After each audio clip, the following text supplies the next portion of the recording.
भारत विकास परिषद और बुंदेलखंड विकास मंच के तत्वाधान में आयोजित 3 दिवसीय योग शिविर का आयोजन किया गया, जिसमें प्रतिभागियों ने शामिल होकर योग अभ्यास किया, सूक्ष्म व्यायाम, प्राणायाम और ध्यान आदि का अभ्यास किया। चलिए हम आपको बताते हैं योग क्या है। ये भारत की एक अत्यंत प्राचीन विधा है। योग जीवन जीने की पद्धति है और हमारे शारीरिक मानसिक विकास, हमारे सामाजिक विकास में संतुलन स्थापित करने की एक प्राचीन पद्धति है। दोस्तों, योग जो शब्द है वो संस्कृत के युज धातु से बना है। युज धातु का अर्थ होता है जोड़ना, मिलाना या मिलाप या संयोग।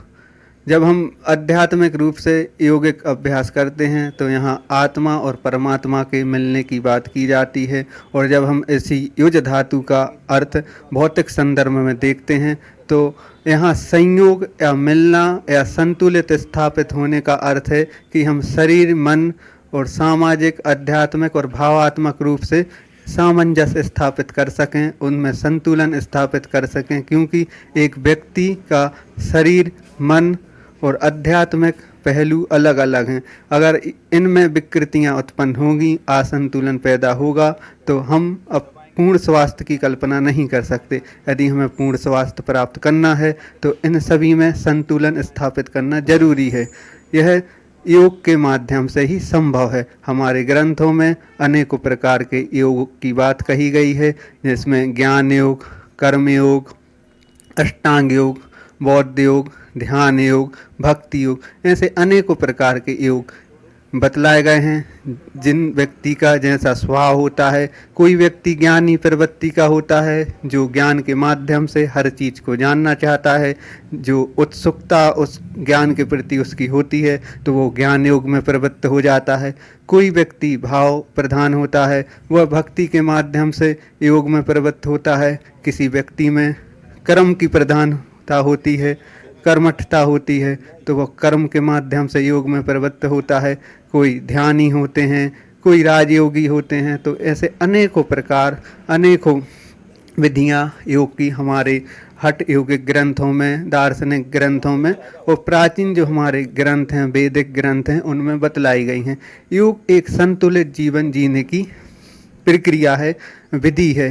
कैसे हम अपने शरीर को स्वस्थ रख सकें, कैसे हम शरीर का शोधन कर सकें, कैसे हम शरीर में दृढ़ता स्थापित करें, कैसे हम शरीर और मन में दोनों को साथ में लेके चल सकें, कैसे हम अपनी शक्ति को पहचान सकें, कैसे हम अपने शारीरिक मानसिक शक्ति को ऊर्ध्वगामी अर्थात ऊंचाइयों पर ले जा सकें, कैसे हम अपने लक्ष्य की प्राप्ति कर सकें, कैसे हम अपने संकल्प स्थापित कर सकें, कैसे हम अपने आप को सकारात्मक रख सकें, कैसे समाज में सामंजस्य स्थापित करें। ऐसी समस्त प्रकार की शिक्षाएं योग के माध्यम से हमें प्राप्त होती हैं, और एक स्वस्थ, संस्कारित और एक अच्छे नागरिक बनने की शिक्षा जो है वह हमें योग के माध्यम से मिलती है। आज के समय में नैतिक शिक्षा की बात होती है, जो हर व्यक्ति के जीवन में बहुत ज़रूरी है। सबसे ज़्यादा जो आधुनिकता की चकाचौंध में नैतिकता का पतन होता जा रहा है, व्यक्ति संस्कारों को भूलते जा रहे हैं। उन्हीं संस्कारों की शिक्षा योग हमें देता है। उन्हीं संस्कारों के माध्यम से हम आगे बढ़ते हैं, और यह संस्कार हमारी विचार, व्यवहार और बौद्धिकता को दृढ़ बनाते हैं। इसलिए योग में आप प्रवृत्त हो इसलिए आप योग कीजिए, योग को जानिए, समझिए और इसको अपने दैनिक जीवन में शामिल कीजिए। योग एक संपूर्ण प्रक्रिया है, एक जीवन जीने का एक संपूर्ण तरीका है। किस प्रकार से हम आनंदमय तरीके से, सुखपूर्वक और चिंता से रहित होकर जीवन जी सकते हैं, समाज में अपना कैसे स्थान स्थापित कर सकते हैं, कैसे अपने लक्ष्यों को प्राप्त कर सकते हैं, यह सब शिक्षा, यह सब संकल्पों को मूर्त रूप देने का जो माध्यम है वह योग है। आज योग की अत्यंत आवश्यकता है। आप देखिए, मोदी जी ने योग को अंतर्राष्ट्रीय ले जाकर उसे अनेकों देशों तक पहुंचा दिया। हर साल 21 जून को योग दिवस मनाया जाता है, जिसमें करोड़ों लोग योग का अभ्यास करते हैं और अनेकों देश के लोग उसमें शामिल होते हैं।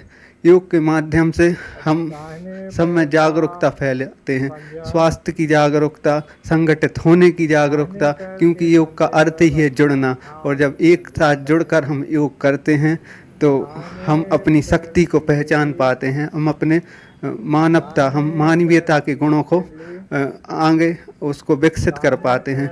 इसलिए योग को अपने दैनिक जीवन में अपनाइए, अभ्यास कीजिए, सूक्ष्म व्यायाम का अभ्यास कीजिए, प्राणायाम का अभ्यास कीजिए, ध्यान का अभ्यास कीजिए और अनेकों ऐसी विधाएं हैं जिसके माध्यम से आप अपने शरीर का उपचार कर सकते हैं। षटकर्म है, प्राणायाम है, त्राटक है, ऐसी अनेक विधाएं हैं जो हमारे जीवन शैली से संबंधित विकार हैं, उनका शमन भी योग के माध्यम से किया जा सकता है। आज ऐसे अनेकों वैज्ञानिक प्रमाण दिए जा चुके हैं कि योग से क्या क्या संभव हो सकता है। तो आप अपने जीवन में योग को अपनाएं, योग के नियमों का पालन करें और इसे अपने जीवन का एक हिस्सा बना लें।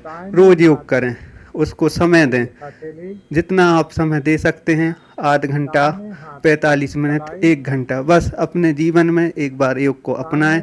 आप स्वयं इसका अनुभव करेंगे कि योग के माध्यम से आपके व्यवहार में, आपके शरीर में, आपके मन में किस प्रकार का सकारात्मक परिवर्तन आ रहा है। आप सभी को अंतर्राष्ट्रीय योग दिवस की हार्दिक शुभकामनाएं।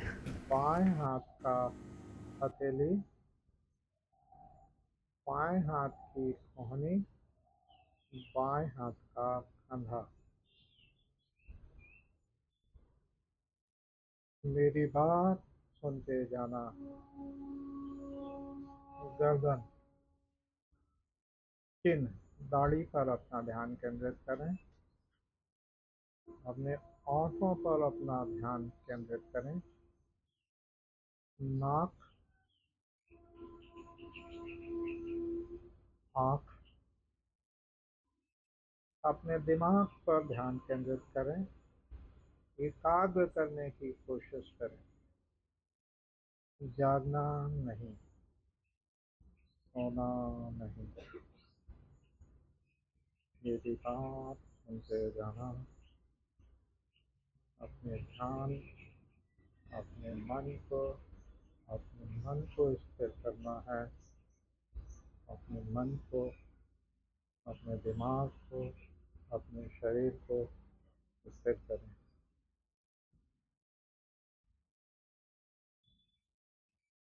आंखें खोल लें, दोनों हाथ को रगड़ें और हरिओम करते हैं।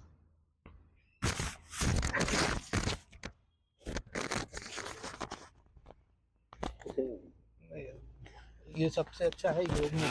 यदि नींद नहीं आए तो सो जाते। आज इमानियल स्कूल के प्रांगण में जो योग शिविर की शुरुआत की गई है, इसके संयोजक श्री सौरभ द्विवेदी जी निश्चित रूप से बधाई के पात्र हैं और इस स्कूल के प्राचार्य श्री आनंद गुप्ता, उनको भी मैं बधाई दूंगा कि उन्होंने अपना विद्यालय हम लोगों को, प्रशिक्षार्थियों को उपलब्ध कराया।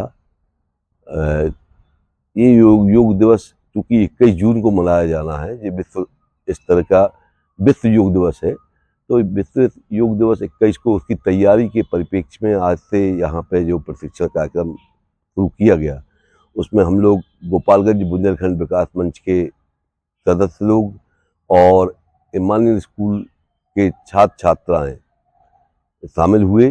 श्री गणेश सैनी जी, श्री राजेंद्र मिश्रा जी, श्री अभिनंदन दीक्षित जी, श्री आनंद गुप्ता जी और बच्चों में धर्मेश सहित बालिकाएँ। तो बड़ा अच्छा एहसास हुआ, हम लोगों को बड़ा सुकून मिला कि आप सौरभ द्विवेदी जी इतनी कम उम्र में इतना अच्छा प्रशिक्षण दे रहे हैं। और ये इस योग के लिए कोई ज़्यादा आमतौर पर लोग बाग उसको अच्छे ढंग से नहीं लेते हैं कि योग से कितने फ़ायदे हैं, लेकिन योग से निश्चित रूप से फ़ायदे हैं, बहुत फ़ायदे हैं। मैंने भी योग किया है और योग में मुझे, योग करने के दौरान ही मुझे कोरोना 2 बार हुआ और कोरोना होने के बाद भी उसका असर मेरे ऊपर ऐसा नहीं हो पाया, क्योंकि मैं लगातार कपालभाति वगैरह जो योगा के व्यायाम हैं वो करता था। तो मैं आप सबको बधाई दूंगा, द्विवेदी जी को, अभिनंदन दीक्षित जी को, कि उन्होंने हम लोगों को आज योगा का प्रशिक्षण दिया और ये 21 तारीख तक चलेगा। हम और भी सदस्य लोग यहाँ पर चाहेंगे कि आएँ, हम अपने और साथियों को भी प्रेरित करेंगे कि इतने अच्छे शिविर में आएँ। ये चूँकि निःशुल्क है और ऐसा होता कहाँ है, हर चीज़ के आजकल पैसे लिए जाते हैं। योगा के लिए भी बहुत बड़े-बड़े शहरों में योगा के प्रशिक्षण के पैसे लिए जाते हैं, तब योगा सिखाया जाता है। यहाँ निःशुल्क है, तो निःशुल्क रूप से जब इतना अच्छा काम हो रहा है, तो मैं सभी आयोजकों को सबको बधाई देता हूँ। हमारे श्री अजय पुरम जी, जो कि गोपालगंज बुंदेलखंड विकास मंच के वरिष्ठ सदस्य हैं, वो भी आए हैं। तो हम लोग नियमित रूप से यहाँ आएंगे। बहुत बहुत धन्यवाद, बहुत बहुत आभार। आज 21 तारीख को जो योग दिवस है उस पर हम लोगों की तैयारी चल रही है। 18 तारीख से 21 तारीख तक हम लोग सुबह 8 बजे से 9 बजे तक योग करेंगे और इस उपलक्ष्य पर सभी को शुभकामनाएं। बुंदेलखंड विकास मंच के तत्वाधान पे आज इमानुअल स्कूल में यह शिविर 3 दिवसीय प्रारंभ हुआ है। 21 जून को हम लोग सागर में होने वाले सामूहिक कार्यक्रम में सम्मिलित होंगे। उसका प्रशिक्षण योगाचार्य सौरभ द्विवेदी के मार्गदर्शन में हम लोग कर रहे हैं। आज बड़ी संख्या में पहले दिन बहुत से लोग और बच्चे उपस्थित हुए। सबका स्वागत है। लोग और 2-4 दिन ये ऐसा प्रशिक्षण में भाग लेंगे तो दिनचर्या का उसको हिस्सा बना लेंगे, क्योंकि योग का एक नशा होता है।